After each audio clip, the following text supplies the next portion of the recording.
I'm 32 now, and every day, I wake up to a garden full of life, my own creation.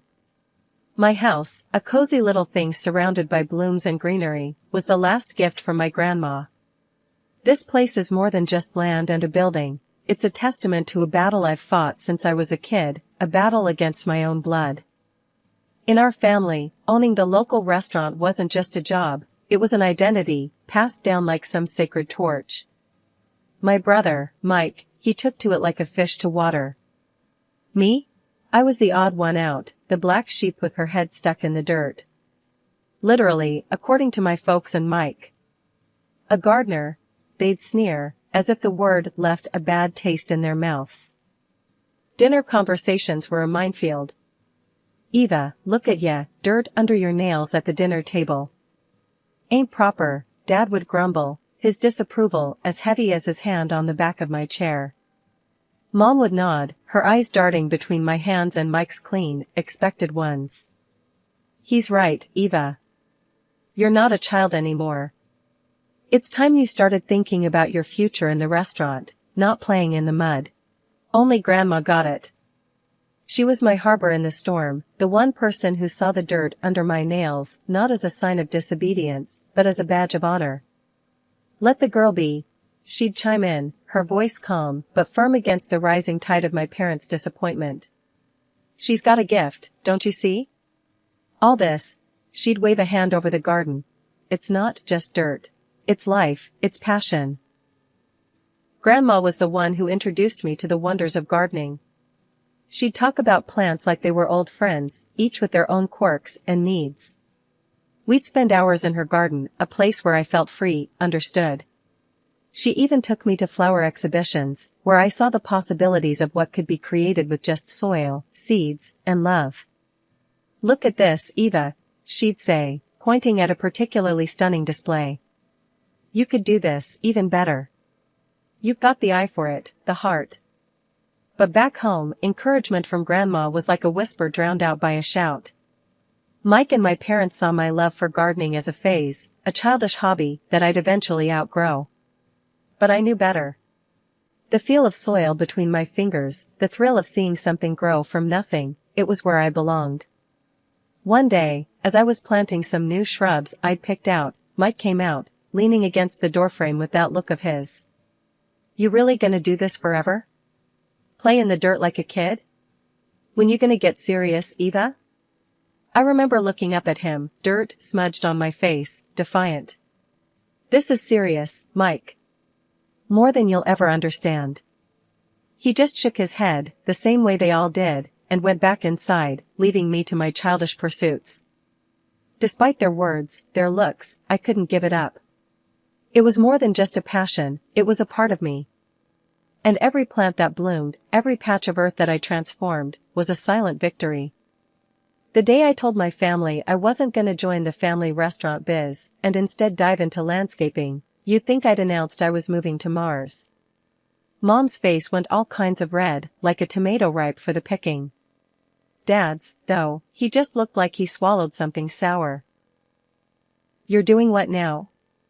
Mom's voice hit octaves I didn't know existed. Her hands were all over the place, like wild birds trying to escape. I want to be a landscape designer, I said, trying to keep my voice steady. It's what I love, what I'm good at. Dad slammed his fist on the table, making the silverware jump. Landscaping? That's no career for my daughter. You're meant to help run the restaurant. This is just nonsense.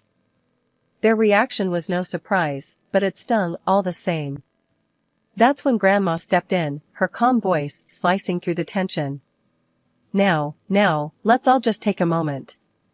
Eva's got a gift, and it's clear she's passionate about this. Why not give her a chance to explain? So, I laid it all out. How I felt alive with soil under my nails, the joy of watching something I planted grow, the designs in my head just bursting to come out. I talked about the garden I'd planned in my head for Grandma's backyard, the plants I wanted to try, the colors and textures. I could see Grandma nodding, a small smile on her face, but Mom and Dad? They looked like they were sitting through a foreign film without subtitles. In the end, Dad gave me an ultimatum. "It's the restaurant or the door," he said, voice cold as ice. That's when Grandma, bless her, took me by the hand. "She'll stay with me," she announced, and that was that. I moved in with her the very next day. Grandma's place was a haven. We spent every day in the garden, digging, planting, designing. She listened to my ideas, offered her wisdom, and together we plotted out a space that was a reflection of both our spirits. It was during one of those days, hands deep in the earth, that she said, "You know, Eva, you've got something special. Your love for this, it's going to take you places." And then, something amazing happened. Mrs. Henderson, Grandma's next-door neighbor, had been watching us work and asked if I could do something with her sorry excuse for a garden. I jumped at the chance. It was my first real project, and I poured everything I had into it. The transformation was something else. Mrs. Henderson's barren plot turned into a vibrant oasis, bursting with colors and life. She was so over the moon that she paid me $500. I couldn't believe it. My very first paycheck for doing what I loved. "I told you," Grandma said, her eyes twinkling with pride. "You're going to make a name for yourself." We decided to celebrate at the local cafe, just me and her. It was a simple gathering, but it felt like a victory party. Over coffee and cake, we planned our next big project, her garden centerpiece. "To your first job," Grandma toasted, raising her coffee cup. "To many more," I replied, the weight of my family's expectations feeling lighter than it had in years. That night, as I lay in my old room at Grandma's, I realized something. This was just the beginning. The road ahead was uncertain, scary even, but for the first time in my life, I felt like I was exactly where I was supposed to be. Leaving for the city to dive into landscape design was like stepping onto another planet. I soaked up every bit of knowledge and beauty I could, feeling more alive than ever. Through it all, Grandma was my anchor. We'd talk for hours, whether I was back home for the holidays or just catching up over the phone. She never tired of hearing about my studies, my projects, or the new plants I was obsessing over. But as for Mom, Dad, and Mike? Radio silence. It was as if I'd vanished from their lives the moment I chose my path. Then, everything changed when Grandma passed away. It hit me like a freight train. She was my rock, my biggest supporter. After the funeral, which was the last time I saw my family, I learned that Grandma left me everything, her house, her garden, and a bit of savings. She believed in me and my dreams, even if no one else did. But that's when the storm hit. My family, already distant, turned colder. They had plans for Grandma's house, dreams of selling it to pour money into the restaurant. When they found out about the will, all hell broke loose. "You can't be serious." Dad bellowed over the phone when I told them I was keeping the house and using Grandma's savings to fund my career. "That money, that house, it's meant for the family, for the restaurant." Mom's voice was no less fierce. "How can you be so selfish? Your grandmother would be ashamed of you, hoarding everything for yourself." Even Mike, who rarely got involved, chimed in. "Come on, Eva. Don't do this to the family. We need that money." Their words stung, but I stood my ground. Grandma believed in me, in what I'm doing. She wanted me to have the house, to make something of myself. I'm honoring her wishes, whether you like it or not. The line went silent for a moment before Dad's voice cut through, colder than I'd ever heard it. "If you go through with this, don't bother calling us your family anymore. You're on your own, Eva." And just like that, the decision was made for me. I lost more than Grandma that day, I lost my family. But in the midst of that loss, I found a resolve I didn't know I had. So, I poured myself into my work, into transforming her garden into a tribute to her memory. It wasn't just about plants and designs, it was about proving to myself, and maybe to them, that I could make it on my own. That I was more than just the family outcast, more than just a gardener. Years rolled by, thick and fast, like seasons changing in my garden. My old but snug Grandma's house became a slice of paradise in the midst of my hustle. Friends became my new family, filling the house with laughter and warmth, especially during our legendary barbecue nights. Then, out of the blue, a wedding invitation landed in my mailbox. It was from my brother, Mike. A wedding at the family restaurant, the very place I'd drifted apart from what used to be my family. My heart sank a little, memories, both sweet and sour, bubbling up. I can't believe Mike's getting hitched, I mumbled to myself, flipping the invitation in my hands. That evening, my backyard was buzzing with the usual suspects, my friends, grilling and chilling. I tossed the invitation on the table, a silent announcement. "You gotta go," Jess said, snagging a burnt sausage off the grill. Her words were blunt, no room for argument. "Yeah, show 'em how you flourished, Eva. Like one of your gardens," added Sam, his grin encouraging but knowing the turmoil I felt. I sighed, the weight of the decision pressing down on me. But stepping back there, after everything? It's not about them, Eva. It's about closure, for you. And who knows, maybe a fresh start? Jess nudged, always the optimist. Their words, a mix of wisdom and whiskey, finally got to me. All right, I'll go. For Grandma, if nothing else, I conceded, my voice a mix of determination and dread. The next few days were a whirlwind of preparations. I found myself in front of a mirror, trying on a dress that felt like armor. It was beautiful, in a way that whispered confidence and grace, not just to the world but to me, too. "I'm doing this," I whispered to my reflection, a promise to the woman staring back. Choosing a gift for Mike was another battle. What do you gift someone who's drifted so far away, they're more a memory than a brother? In the end, I settled on a rare plant, a symbol of growth and resilience. Something only I would give, a nod to our shared past and my unyielding love for the green and growing things. The family restaurant, decked out in garish decorations, felt both familiar and alien. I'd hoped for a fresh start, or at least some semblance of civility. That hope shattered the moment I caught sight of my family. Mike spotted me first. "Well, ain't this a surprise?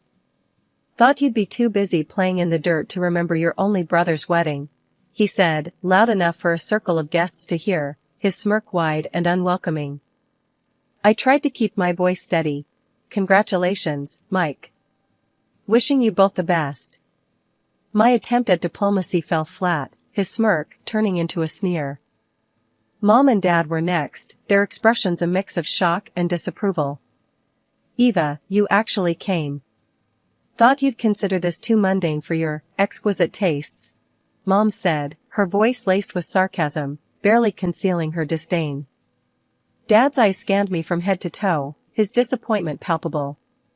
"Hope you've left your garden long enough to remember how to behave at a family event," he added, his tone harsh and unforgiving. Then came Mike's fiancée, Clara, eyeing me like I was a specimen rather than a person. "So, you're the infamous sister. Mike said you'd rather plant flowers than be part of the family." "Can't say he was wrong," she said, her voice dripping with contempt, her hand resting possessively on Mike's arm. The conversation around us had paused, the guests' attention now fixed on the unfolding drama. I felt their stares, curious and judgmental, as if I were an exhibit on display.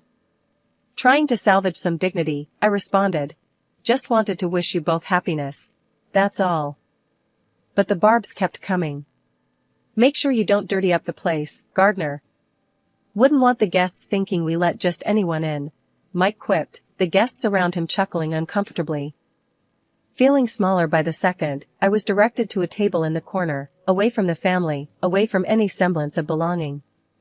The table was clearly an afterthought, barely decorated and awkwardly positioned. As I took my seat, the whispers grew louder, the glances more pitying. "I heard she chose weeds over family," someone whispered, not too far from me. "Imagine missing out on real life, because you prefer dirt," another snickered. The laughter and music swelled, a stark contrast to the coldness at my solitary corner. I was an outsider here, surrounded by people who knew me only by the scornful stories they'd heard. As the wedding dragged on, with me tucked away in my corner like an afterthought, the atmosphere started to shift.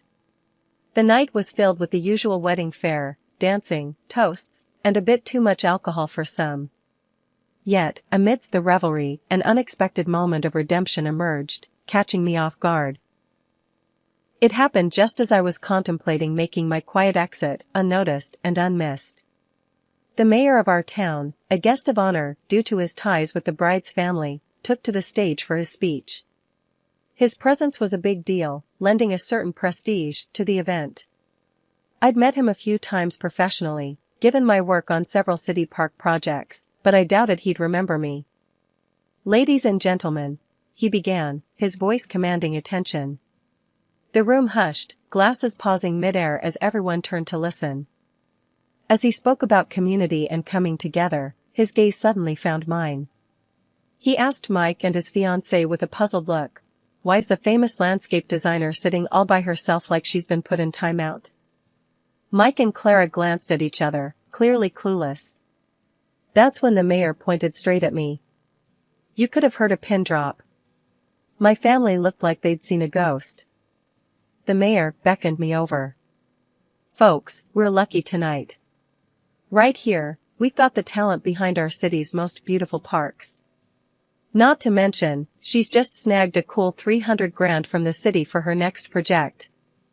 Applause filled the room, echoing off the walls, as I made my way to the front. I took the mic, feeling a mix of pride and nerves. "Thanks, Mr. Mayor," I started. "It's all about making our city a better place, one garden at a time." Then, turning to my family, I couldn't help but add, "Mike, Clara, congrats. Seems like you two are a perfect match." A light jab at their earlier coldness. To my parents, I said, "Hope you're not too embarrassed by your gardener daughter now." Their faces were a picture of shock and burning shame.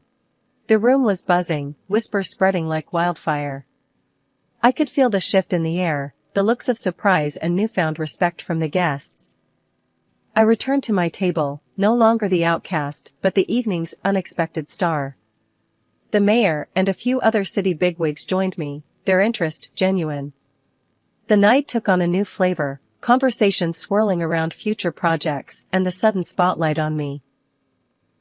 For the first time in a long time, I didn't feel like just the odd one out in my family. I was Eva, the landscape designer who'd carved her own path, one that even the mayor admired. And as for my family, well, let's just say the evening gave them a lot to think about. The evening of my brother's wedding unfolded into something far beyond the awkward family reunion I'd anticipated. Surrounded by the city's elite, I found myself in deep conversation with the mayor, among others, about the potential for new, ambitious landscaping projects throughout the city. His enthusiasm was infectious, and for a moment, I allowed myself to dream bigger than I ever had before. "And Eva, your vision for the new park downtown, it's exactly what we need to breathe life back into that area," the mayor said, his eyes alight with excitement. "Your ability to see the beauty in the neglected spaces is remarkable." "Thank you, Mr. Mayor. I believe every corner of our city has potential. It's just about finding the right way to bring it out," I replied, feeling a swell of pride. The conversations didn't stop there. The head of the local TV channel, intrigued by my story, pitched the idea of a feature segment. "Eva, your journey from a misunderstood gardener to a celebrated landscape designer is inspiring. How do you feel about sharing your story with our viewers? Show them how following your passion can lead to unexpected success," he suggested, his camera crew already imagining the shots. "I'm humbled, really. If my story can inspire even one person to follow their heart, it would be worth it," I answered, the reality of my influence beginning to dawn on me. As the night wore on, the mayor's disappointment in his niece and my family's behavior became unmistakably clear. His confrontation with Clara was a moment of vindication I hadn't known I needed. "Clara, I expected better. The way you and your new family have treated Eva, it's unacceptable. I cannot, in good conscience, support the restaurant financially or otherwise. Respect and kindness are values we should all uphold," he stated firmly, leaving Clara and my brother visibly shaken. Riding the wave of the evening's revelations, I returned home with my head full of possibilities and my heart light, despite the undercurrents of family drama. That lightness was short-lived, however, as Mike's unexpected visit a week later brought me crashing back to reality. "Eva, we're struggling. The restaurant, we're in deep. I wouldn't ask if it wasn't serious. Can you help us out?" Mike's request was desperate, his pride swallowed by necessity. "Mike, coming here, asking for money now? After everything? You really don't get it, do you? I built my life, my career, on my own, despite how you all treated me." "No, I won't bail you out," I said, my voice steady, my resolve unwavering. His departure was followed by a call from our parents, their tones sugary, their intentions transparent.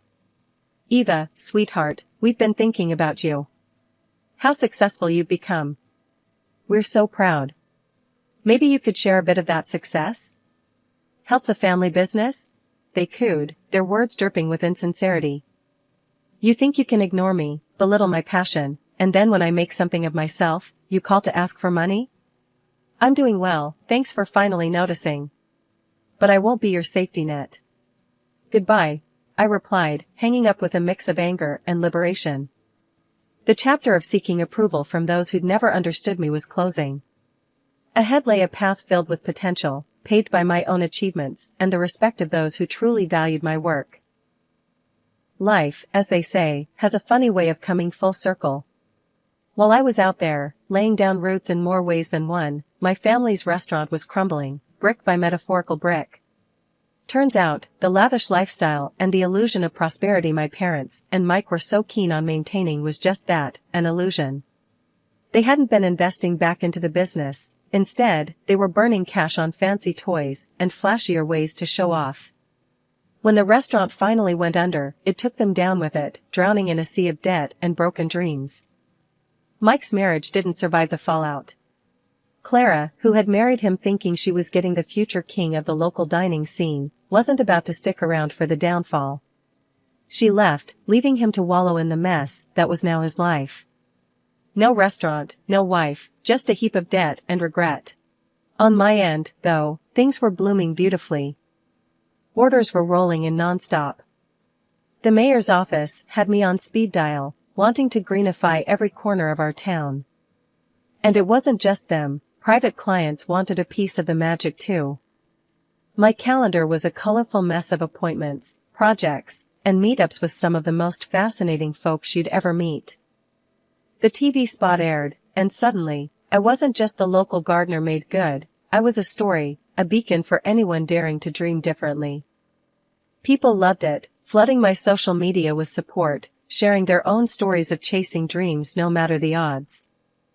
"Did you see the comments on that post?" My assistant, a bright-eyed green thumb named Lucy, asked me one day, scrolling through her phone with a grin. "You're like a celebrity now." I chuckled, shaking my head. "All because I like playing in the dirt." "It's more than that, and you know it," Lucy shot back, always quick to remind me of the bigger picture. "You're showing people it's okay to follow their passion. That's huge." She was right, of course. What started in my grandma's backyard had grown into something I could never have imagined. And speaking of grandma, not a day went by that I didn't think of her. Every plant I placed, every design I drafted, was a testament to her belief in me. As for my family, well, the silence between us stretched on. They were too proud, or perhaps too ashamed, to reach out after everything that had happened. I heard about their struggles through the grapevine, the same way they likely heard about my successes. One quiet evening, as I sat reviewing plans for a new community garden, a thought struck me. Despite the distance, the hurt, and the vastly different paths our lives had taken, they were still my family. Maybe it was time to bridge that gap, to offer an olive branch. Not because they deserved it, necessarily, but because holding on to bitterness was like letting weeds take over a garden. I picked up my phone, hesitated for a moment, and then dialed Mike's number. It rang, and then, finally, "Hello? Mike, it's Eva. I've been thinking, maybe it's time we talked. Really talked." The line was silent for a beat, 2 beats, then, "Yeah. Maybe it is." The conversation was awkward, stilted, but it was a start. A seed planted towards something new. Maybe it would grow, maybe it wouldn't. But at least I'd tried. And in the meantime I had gardens to design, dreams to nurture, and a legacy to build, one that Grandma would have been proud of.